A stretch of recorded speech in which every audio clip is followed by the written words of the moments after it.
Today I want to give you another new number so you can see. I write for you already inside the paper. Please you go and get it. You have good luck to see this number, okay? If you are very good person, you are God help you, you are the lucky person, you have to get this number and you win.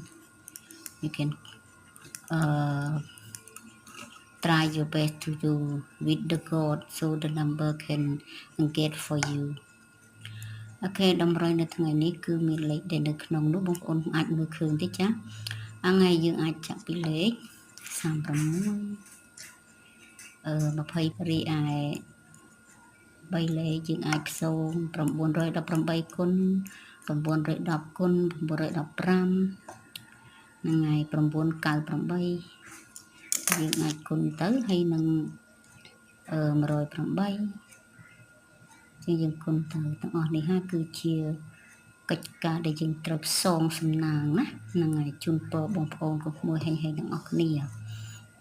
អរគុណសម្រាប់ជួយ Subscribe នៅវីដេអូរបស់ខ្ញុំនេះគឺវីដេអូស៊ីនណាយើងមើលដល់ផ្ទាល់បើសិនជាបងប្អូនឆ្ងល់ចង់ដឹងពីវិធីស្វែងរកអាច comment សួរណាអ្វីដែលខ្ញុំសង្ស័យច្បាស់ហ្មងគឺ23ប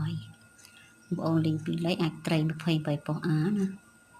នឹងបានផានលទ្ធផលហើយមួយទៀតយើងអាចផ្សង83អញ្